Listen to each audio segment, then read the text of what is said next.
From Fox 8 Sports, this is the Overtime Podcast.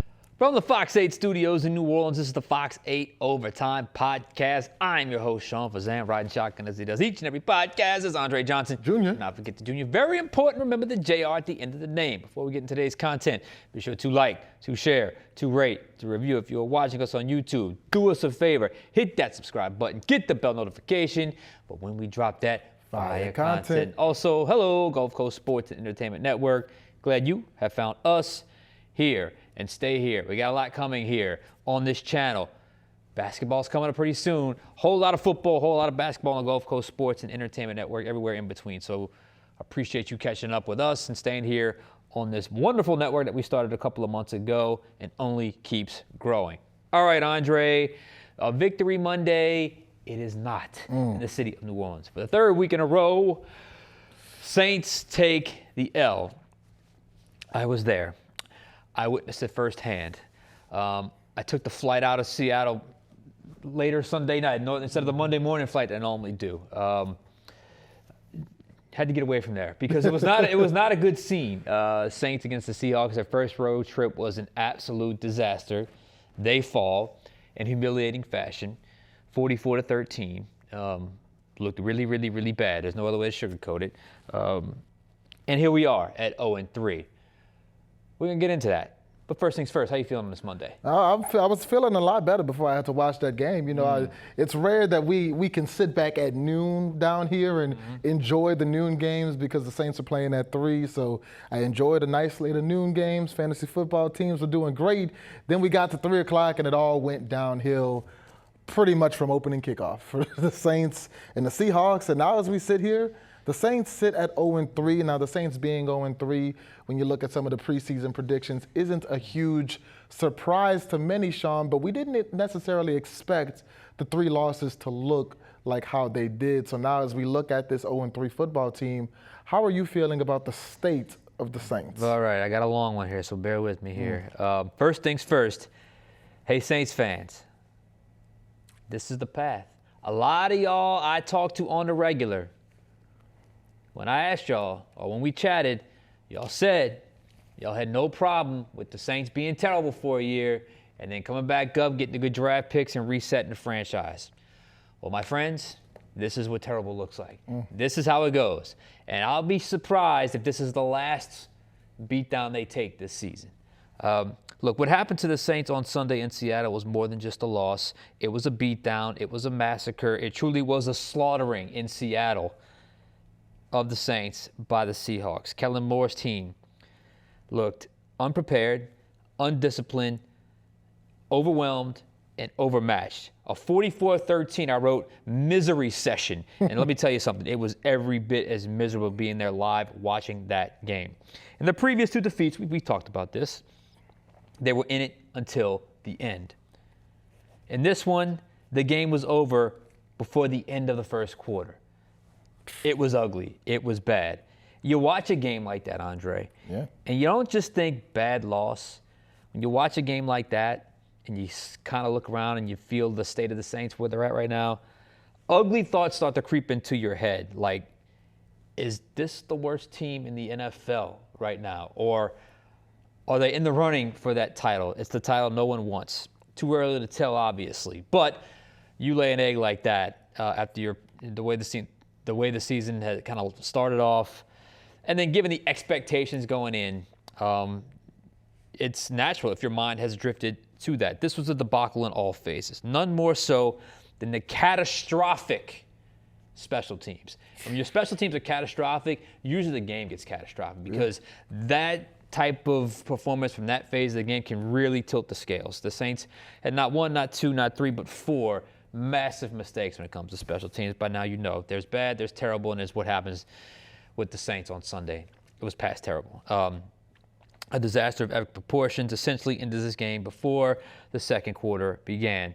We saw the first punt, Kai Kroger. It was a beautiful punt. It was a beautiful punt. Remember, that punt came off of a false start penalty where they tried the tush push. We'll call for false start. We'll get to the penalties in just a second. Punted all the way down to the 5. And, my initial thought was he outkicked the coverage, but he really didn't. There was 2 guys down there. Yeah. One guy, he kind of got juked. Another guy got shielded, and no one else touched him for 95 yards.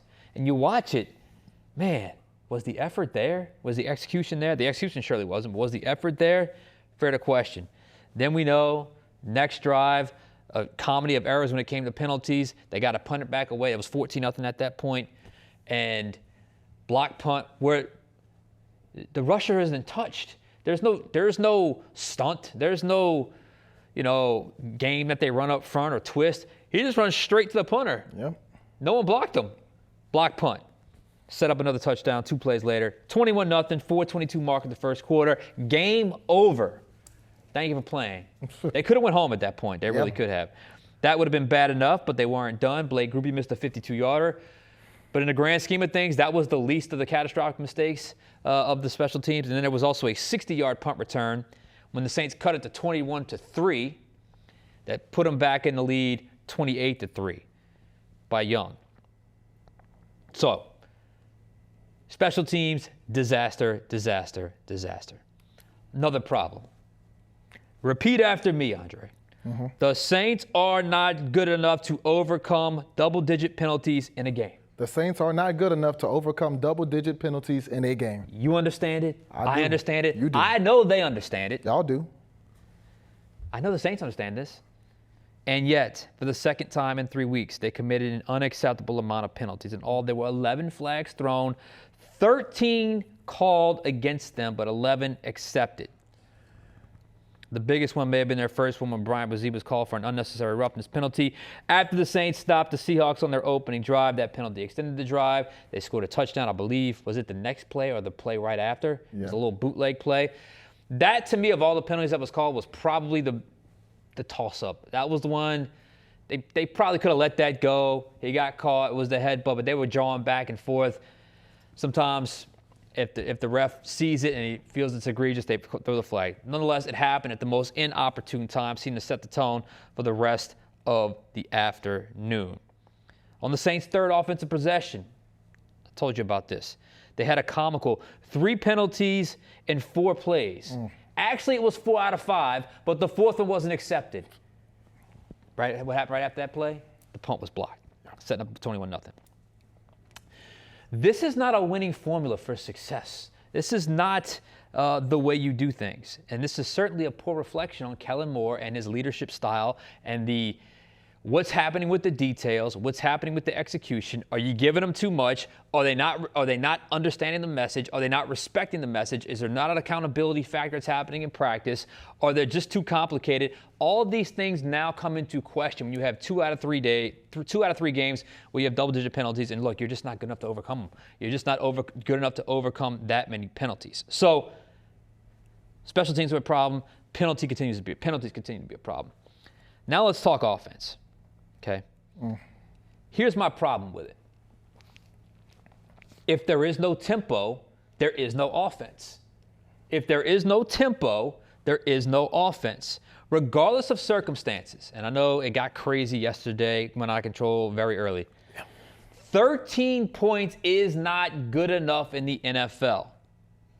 The Saints have now scored 13 points in 2 of their first 3 games from an offensive-minded head coach. That is unacceptable.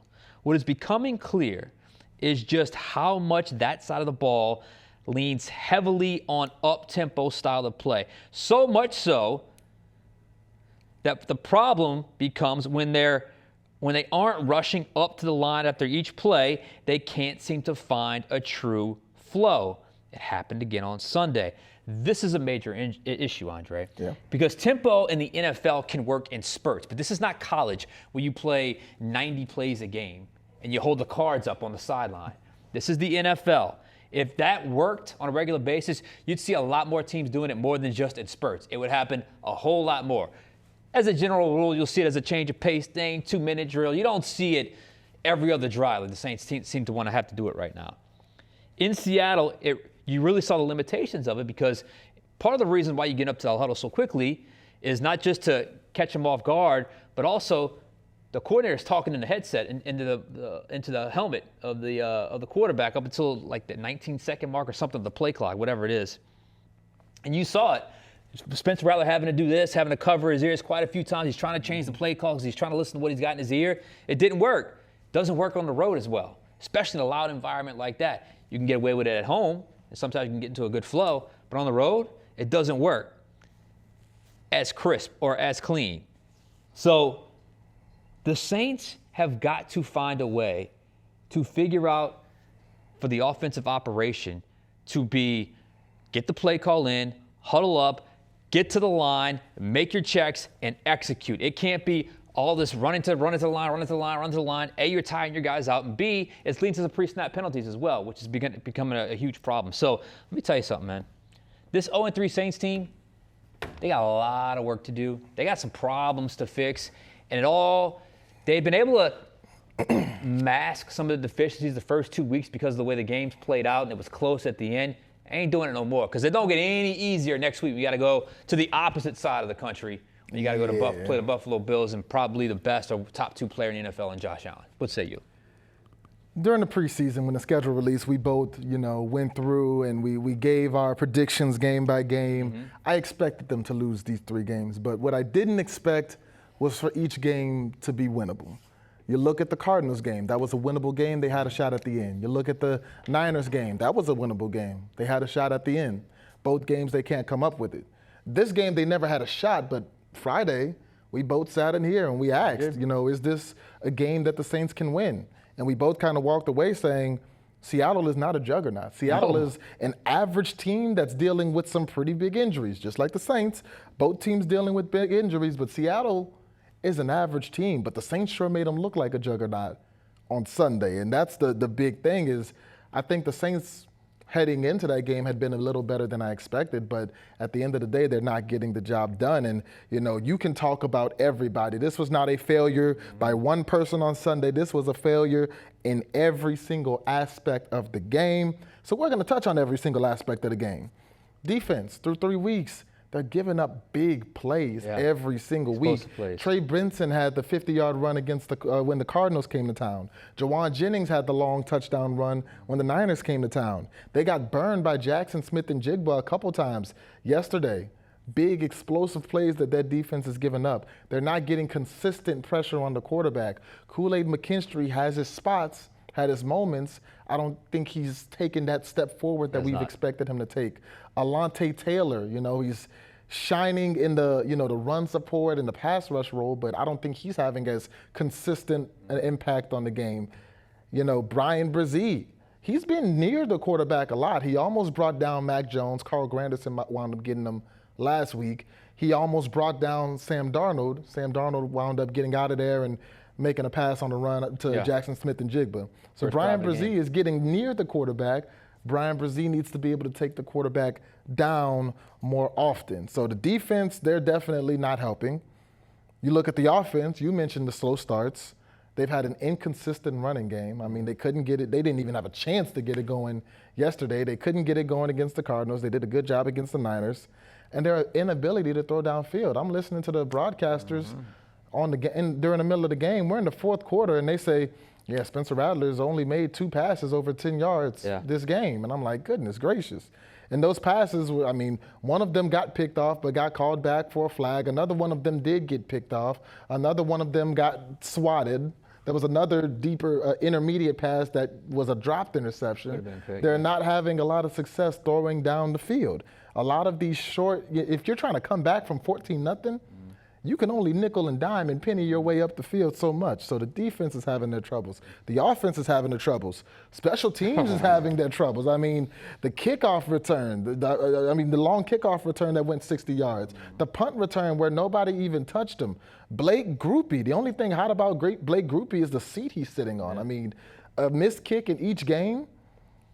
Blake Grupe, he needs to get it together or he may not be wearing black and gold for much longer. So the special teams is having their issue. And last but not least, Kellen Moore. The penalties, the lack of discipline. You can look at the head coach for that. Certain coaching decisions. We questioned the timeout usage week 1.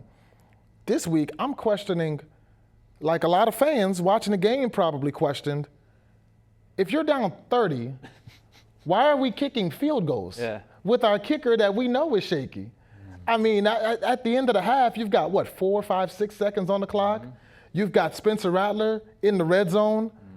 In my opinion, giving your young quarterback a shot at the end zone, whether he makes it or not, is a lot more valuable than letting Blake Grupe cut the deficit from, 31 to 28 or whatever it was, so. 35 to 32. Yeah, 35 to 32. So, I'm just like, why in these situations why are we kicking field goals, And so it was a complete failure on Sunday in every aspect of the game. Nobody is absolved from credit at all, and the Saints fall to 0-3. They fall to 0-3. It's an ugly 0-3, and then you have a game like that. You look around the league now. It's the winless teams are getting far and few between. Who else is winless? Jets. And at least the Jets, Titans. Looked good at times. They had 2 competitive games. Titans. The Titans, they have a rookie quarterback. The Texans 0-3. The Texans are 0-3. That's a surprise. Yeah, another team that's at least had competitive games. Look, it's just they've got to figure it out. And look, close losses, it felt like you can get to a point where close losses means you are closer to the goal than you might actually be. A big loss like this is a reminder right smack in the middle of your face. You're nowhere near where you need to be, and you need to hone in on a lot of details. I did not like. Look, this is not the worst thing in the world to say from a head coach, but as much as I appreciated the tone after week 2, like he's upset about the close loss, no moral victories, that sort of stuff, he said, I'm proud of the way our guys fought in the second half.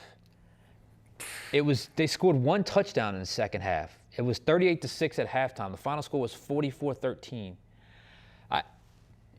I guess they won the second half, right? They outscored them 7-6. To me, I was a little bit like, this is not one of those games where you say, yeah, we didn't quit, because you didn't really start. Right? You didn't really start. Exactly, a little late for that. Yeah, so I just, I understand the circumstances of the game. You get smacked in the mouth, and before you look up, it's 20. Before you blink, it's 21-0. But you put yourself in that scenario. So it's time for some early inward looking. Everybody's got to do it, including the head coach. He's got to lean on some people that have been there before and figure out where the message is getting mixed. What did they do wrong in their first road operation of the season? Remember, they went up actually 2 days early, because they went up Thursday night. Friday practice at a local University of Washington, I believe. Was that right? I believe so. And then, so they were there for quite a long time. Yeah. That made no difference whatsoever, like none whatsoever. So they got to figure out the operation and get it right, because right now it's not working. And I got to say something. You mentioned something about the offense. I don't know the identity of this offense. Is that the identity? It's a quick hitting passing team where you're running RPOs and just right off the line type stuff, either up tempo or whatever. I mean, is that an element of like you're not quite sure your personnel, or is that the offense? It felt like the first 2 games the structure was in place to at least have some success offensively, but this past game, it was hard to really get a read on what exactly they were trying to accomplish offensively. And through 3 games, I still don't really quite know what is the Kellen Moore offense right now. So it's something we still have to figure out over the next couple of weeks of the season. Next few weeks of the season. Something else the Saints are going to have to figure out. It's the elephant in the room. We're at the part of the year where before the season started, you kind of predicted these talks could come up at this point. Spencer Rattler now 0-9 as a starter. Yeah. Spencer Rattler's heading into a very difficult Buffalo Bills situation where it's likely he leaves 0-10 as a starter. Tyler Shuck finally got his first action at the end of the game, didn't really do anything, game's out of hand, whatever. Spencer Rattler, how much longer can you roll with Rattler? What's your takeaway on him as a quarterback 3 games into this season? All right. Honestly, I felt like his effort Sunday was pretty inconsequential. In other words, things had gotten out of hand so early, so bad so early, that it felt like he was playing catch up from a very, very, very short, very long time in that game, from a very early point in the game for a long period of time. I'm sure his stats were pretty decent because he had to throw a lot. And there were a lot of completions, a lot of very short completions, a lot of at the line or even behind the line or between 0 and 10-yard completions. But you can say that about this game. You can say about the last 2 games. You can say about a few of the games last year. It's the eternal spot we seem to find Spencer Rattler in after each game he starts. Certainly wasn't the main reason they lost the game, but obviously didn't do enough to fully win the game. This game was obviously so much different than the previous 2 starts, unlike those 2 starts where he had the ball last in his hand with a chance. This game was over by the first quarter. So it was a completely different set of circumstances, and it's hard to completely knock him given the meltdowns of some other units. But I can't praise him either. And here we are again. And all right, he wasn't the main reason they lost the game. Okay, but they're still losing the game. So 0-9 is 0-9. The offense scored 13 points. He's the quarterback. I think he's done a decent job at avoiding being a disaster. That's as far as I can go right now. We have to raise the bar for him and really everyone on the offensive side of the ball, but in particular him. I guess, look, man, the final grade I gave him for this game was a C. He threw the interception. He got away with a couple other ones, but it was so out of hand so quickly. I don't even know where to go with it because they had, even in the middle of all the chaos where they were all of a sudden down 21-0, they still got the ball back and they just still couldn't do much with it. So I gave him a C. Yeah, I mean, he may not be the reason you're winning, but he's sure, like you said, he's not the reason you're losing, right, but he's not the reason you're winning either. And as you look at Spencer Rattler, Rat Pack, you are not going to like this. I'm going to warn you. As you look at Spencer Rattler, as you look at the numbers, this is not hating on Spencer Rattler, knocking Spencer Rattler. These are the numbers. He is off to one of the worst starts in the NFL from a young quarterback in recent history. The numbers say Spencer Rattler is 0-9 as a starter. That is the 3rd most career starts without a win in the last 15 seasons in the NFL. The only people who have more, DeShone Kizer, who went 0-15 his rookie year, and Zach Mettenberger, who started 0-10, former LSU Tiger. This losing streak by Spencer Rattler, the longest by a Saints quarterback since Archie Manning in 1980. I wasn't even a thought in 1980. Me neither. Exactly. So, I mean, good. That was a long time ago. Is Spencer Rattler playing his best football? Probably. I mean, he was average in week 1, maybe slightly above average. He was good in week 2. Didn't do much in week 3, but nobody did much in week 3. Yeah. But, I mean, is Spencer Rattler still a top 25, top 30 quarterback in the league? Anybody who you put him with. I know a lot of people were saying, oh, Caleb Williams, Spencer Rattler has a higher QBR than Caleb Williams. Caleb Williams just went and put it on the Cowboys yesterday. Any quarterback that you would say, oh, Spencer Rattler's better than him, he's either won a game in his career or he has at least made you say, wow.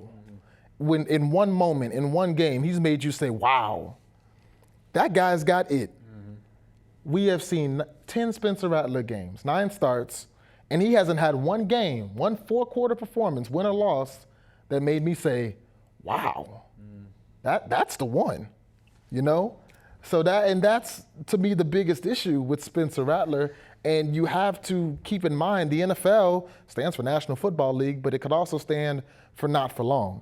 There are certain quarterbacks. Yes, I know Peyton Manning started 3-13. Peyton Manning was a first-round pick. When you're that high, you get extra time. Bryce Young stunk his rookie year. When you're number 1 overall, you get extra time. When you're a late-round draft pick, you don't always get extra time. The 2 people I named earlier, DeShone Kizer, he was a 2nd-rounder. Never started again. Not a 5th-rounder. He went 0-15 his rookie year. Nobody made excuses for DeShone Kizer. He went 0-15. He got traded. And eventually he got cut after a couple games in relief in Green Bay. After 2 years, he was out the league. Zach Mettenberger, drafted in the 6th round, very similar to Spencer Rattler, a round later. He beat out Jake Locker, got to be a starting quarterback earlier than expected, very similar to Spencer Rattler.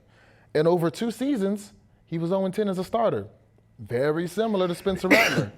After those 2 seasons, he bounced around the practice squad here, the non-active roster here. Yep. He never was able to stick Zach Mettenberger out the league. I say all that to say not that Spencer Rattler belongs out the league, but at the end of the day, the NFL is about results. These teams are bringing in quarterbacks to win. And no matter what the excuse, no matter what you can say, winning matters in this league. And if you can't do it, they will find somebody else who can. Well, they have to. Exactly. 0-9 will not get the job done. 0-10 will not get the job done. At the end of the day, Spencer Rattler has to win football games, and he's had opportunities. He had one in week 1. He had one in week 2. He had some last season. He hasn't been able to get the job done. And Sean, eventually, either he's got to get the job done or you've got to move on to somebody who maybe can. Well, and there's 2 lanes you have to look at. And this is where I from the Uber driver that drove me to the airport in Seattle, to my brother, to the guy at the gym, hey, is Rattler looking pretty good? I'm like, yes. There's one lane, has Rattler improved? Yes. 100%. The other lane, is Rattler a franchise quarterback?